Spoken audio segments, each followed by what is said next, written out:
Local programming on KRWG Public Media made possible in part by viewers like you. Thank you. This is KRWG Public Media, TV, radio, online, news that matters. Now, across the Mesilla Valley and the borderland, the stories that shape our community. From the KRWG Broadcast Center at New Mexico State University, this is Newsmakers. Hello and welcome to Newsmakers. I'm Anthony Moreno. Today on the program, we talk about issues facing New Mexico's oil and gas industry. We'll also chat about the possibility of updated regulation in the industry and discuss proposed hydrogen projects in the state. Joining us is Jerry Redfern, a reporter for Capital in Maine. Redfern covers the oil and gas industry in New Mexico. He also covers climate change and politics in the state as well. Jerry, thanks for joining us. Hey, thanks for having me on, Anthony. As we start off, can you just share with us how vital the industry is to New Mexico when we're talking about the state budget? Yeah, you can put a number on it. It's slightly more than 40% vital to the state of New Mexico, since that's the rough percentage that oil and gas revenues make up of our state budget. It's monumentally important. There's no question about that. As we talk, the legislative session is just getting underway. Lawmakers are going to be crafting a budget.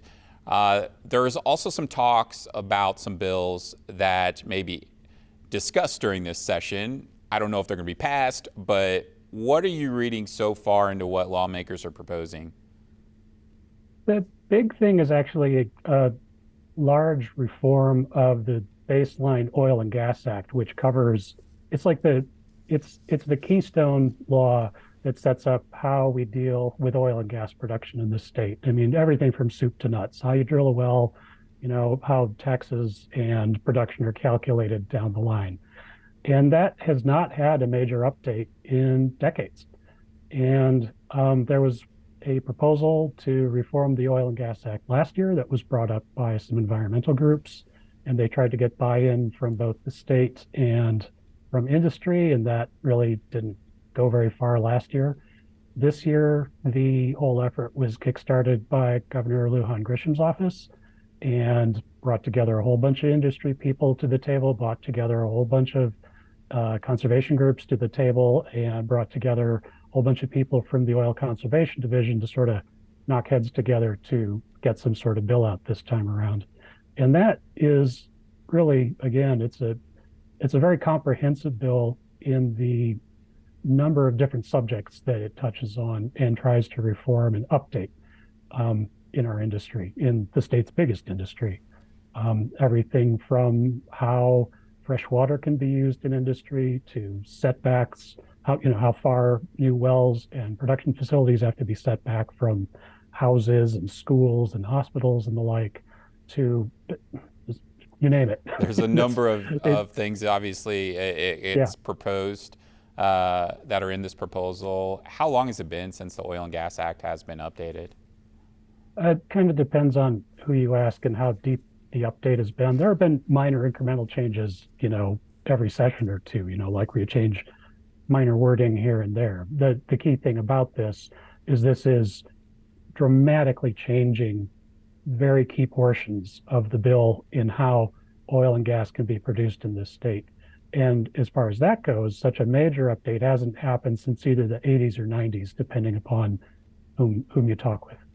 One of the proposals, and you brought this up a little bit, is to phase out freshwater use in operations in the oil and gas industry. Can you talk with us a little bit about just the concerns that have been brought up with this? Obviously, water, a major concern for everybody in this region.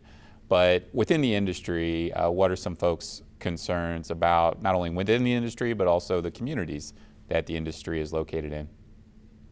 Yeah, I think the big industry concern is the ability to use fresh water when doing drilling operations. When you drill, it takes an awful lot of water to create a well in the first place.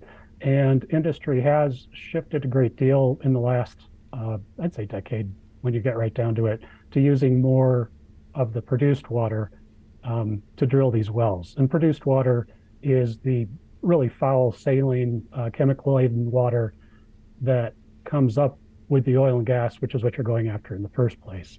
So they're trying to sort of recycle that to use that in the drilling operations. But they haven't phased that out entirely across the industry. There are, I think, differing reasons why that is. Sometimes fresh water is just more available right there. You don't have to truck it in. I think the other side of it is that a lot of drilling operations, especially the really deep, really complicated horizontal hydraulic fracturing type operations, they want to have very particular chemical balances in the water. So maybe they want to use more fresh water for that. So they've been very reluctant to write that out entirely, to say, oh, we're not going to use, they don't want to say we're not going to use any fresh water ever. That's been a huge sticking point. Also proposed in that is to regulate where wells may be located. There's some concern about them being located near residential areas, schools, things like that. Can you kind of share a little bit about that, about the concerns raised with that issue?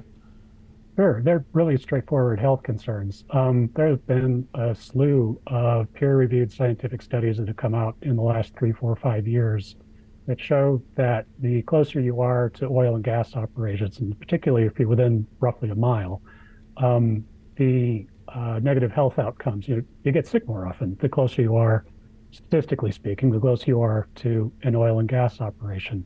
And that's not me saying that. This is, again, scientific reports coming out again and again and again from oil and gas fields across the country, including here in New Mexico. And the proposal here is to start moving these oil and gas operations farther away from where people live, where kids go to school, where hospitals are, to reduce those health risks. There's a bill from Representative Deborah Sariñana. She wants to move, she calls them child protection zones. That's what it is. And it would create essentially a 1 mile ring around any school in the state or any school facility in the state, and prevent any new oil and gas operations from happening in that. And then at the same time, remove any existing oil and gas operations within that mile by 2028. So that's a pretty big shift if that were to happen. I think if that comes up, that'll be pretty hard fought.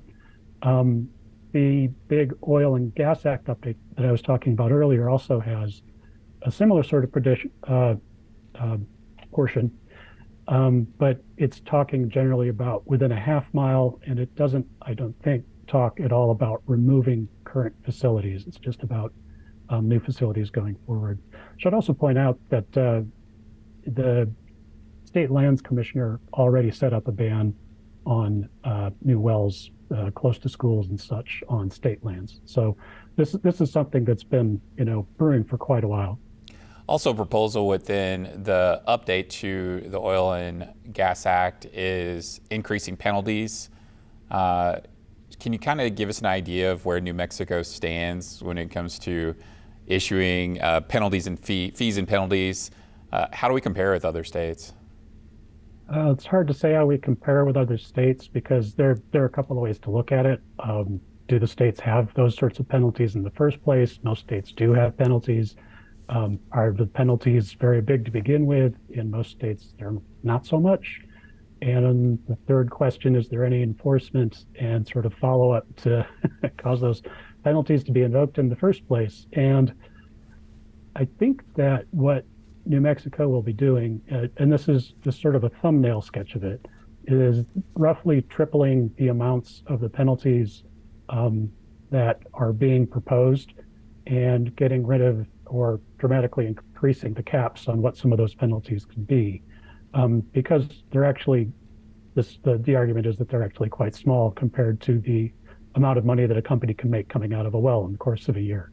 So a $2,500 penalty, that's kind of chump change for most functioning oil and gas companies. So they're looking to increase that. And the big question really for New Mexico, it's an interesting part to increase the penalty.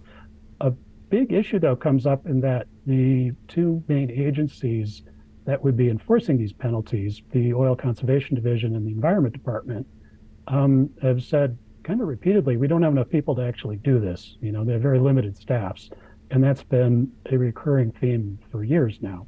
So that's actually part of the reason why the main budget itself is such an important part of talking about oil and gas funding and oil and gas bills, because the main budget itself for the state for the year is where you find out if those two agencies will be getting more people and more funding to carry out their missions. That's certainly been a concern raised by regulators in recent years as New Mexico has tried to take steps to address the environmental concerns that come along with the industry. So how likely do you think it is that lawmakers will include the funding in the budget to increase that regulator enforcement capabilities? Well, I'd say that's the $50,000 question, except that usually a full-time employee is bracketed at about $100,000 in the budget. So it's really the $100,000 question. I don't know.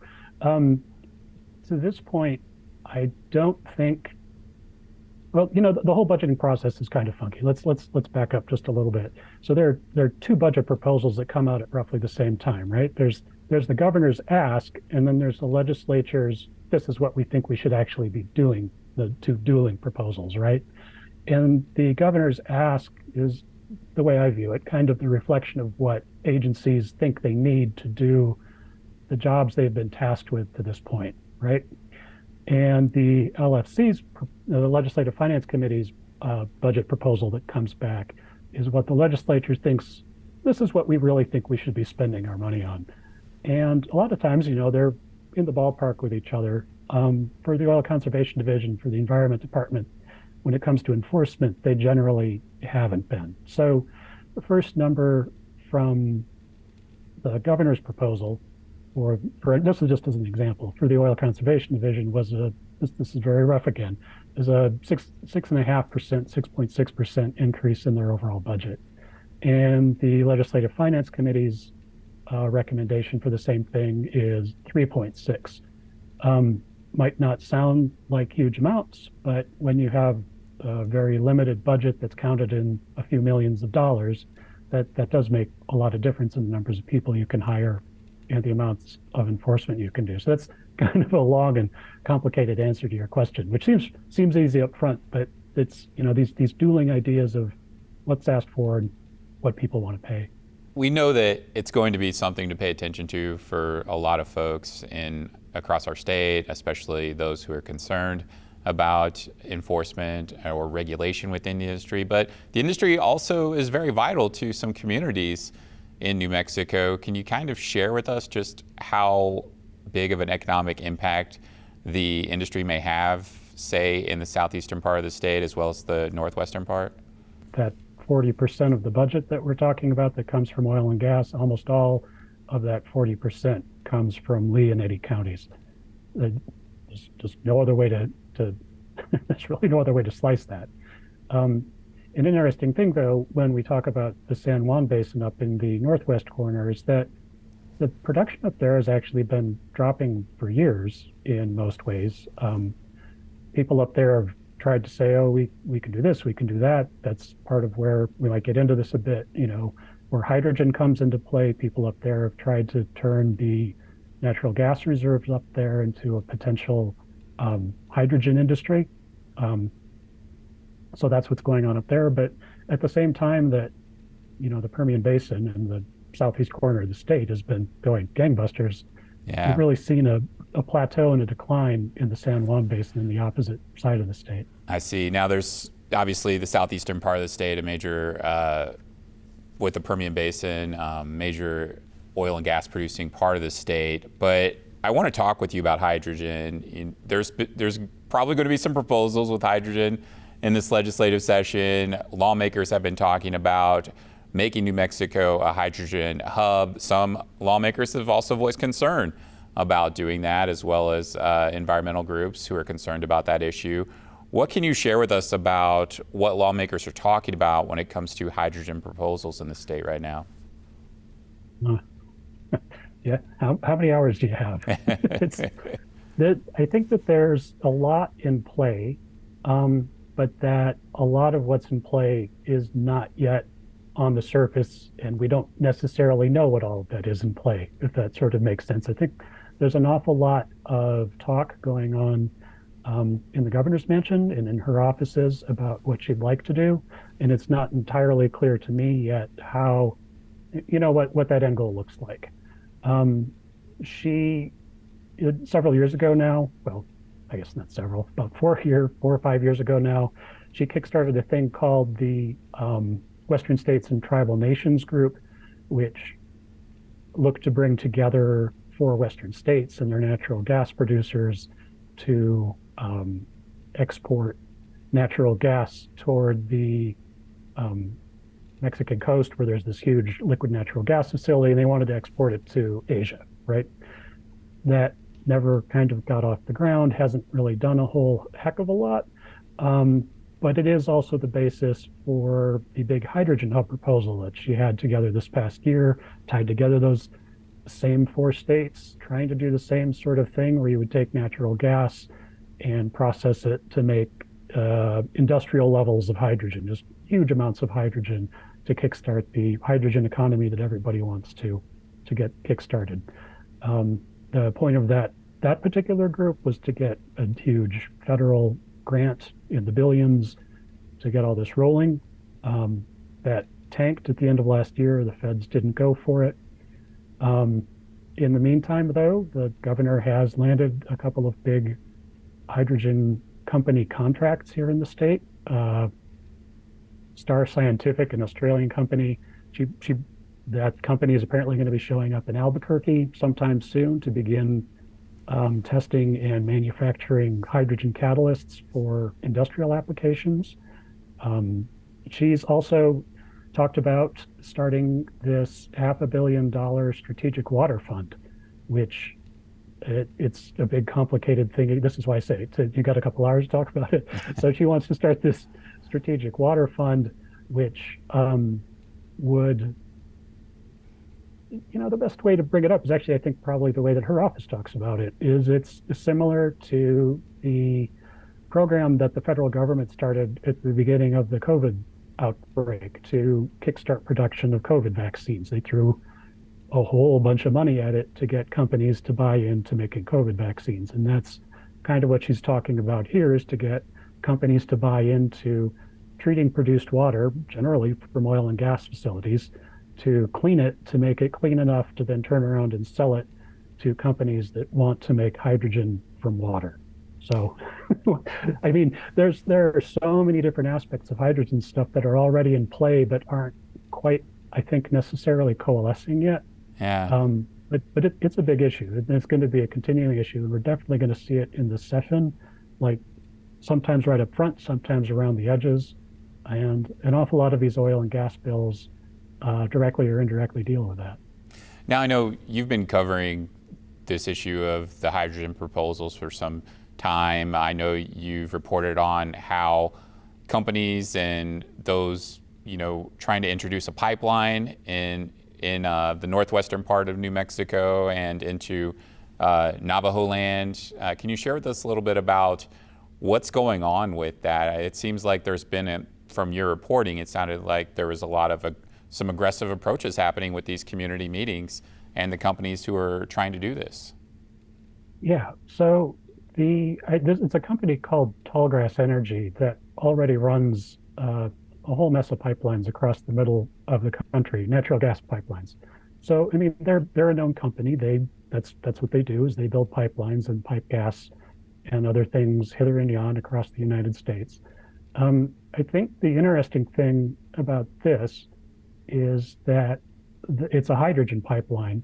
And as far as I was able to tell, the proposed length of it is longer than anything that's been done in the United States to this point in one fell swoop. There are lots of hydrogen pipelines in Louisiana around the huge oil facilities there, and around Houston around the huge oil facilities there, but stretching for hundreds upon hundreds of miles. There's nothing quite like that I know of, which brings its own issues. And the other thing is that they started talking about it with the Navajo Nation, sort of apparently at the upper tribal levels, but really going out and talking to individual chapter houses, the very local political groups that they have on the Navajo Nation. And that's when I heard about it, is people at chapter houses talked to organizers on the nation who knew that I'd reported on these issues up there before dealing with oil and gas, and told me about it and said, hey, there's this thing going on. It looks like it's a pipeline. We don't know what it is. Is it this? Is it that? And yeah, that's kind of what it turned out to be in the end. Now, I didn't know, honestly, when I began the reporting, I didn't know what it was reporting on, because the companies weren't talking, and I had to figure out enough of what they'd already said publicly to come back to them and say, well, this is what you're telling the public over here, so are they lying or what? And they said, no, okay, this is what we're up to. Yeah. You're also able to talk with an environmentalist who had some concerns about these discussions happening and a proposed pipeline in the area. What were the environmental concerns with this proposed hydrogen pipeline in that part of our region? I think the biggest concern for everybody up there, be they native or non, is trying to kickstart the natural gas production industry up there. Like I was saying earlier, the oil and gas industry up there has been on a bit of a slow decline for years. And I think a lot of folks would like to see it that way. That was one of the, original oil wells in the state were up there in that neck of the woods. We just passed the century mark of oil and gas production in the Four Corners region, and that all started up there in, just north of Shiprock. And that all of that century-long worth of oil and gas production there has left an awful lot of abandoned wells, abandoned equipment, leftover spills, going back 50, 100 years. And people want to, say, we've done this, we've had this industry, it's time for us to move on. Hydrogen made from natural gas is a non-starter for them, because they want that whole oil and gas industry, wrapped up and moved along. There's also been concerns about the type of hydrogen that New Mexico may be able to produce. Can you share with us a little bit about the concerns with that issue, and is it really going to be as clean as folks are proposing it will be? That's that $100,000 sort of question, and why this conversation could go on for hours. They're different, they call them color grades, essentially, of hydrogen, depending upon what it's made from and then how it's made, right? So you can, just the basic ones to talk about, I think, for us here would be green hydrogen, which is made from water, and then you essentially split that water into hydrogen and oxygen. And you do that using electricity from renewable energy, like solar or wind or hydropower or something like that. And what's been widely talked about across New Mexico is making what's called blue hydrogen, which is you take natural gas and you mix it with high pressure, high temperature steam, which there's chemistry. We could go into the chemistry, but essentially that process, you get a whole bunch of carbon dioxide and you get a whole bunch of hydrogen off of that, right?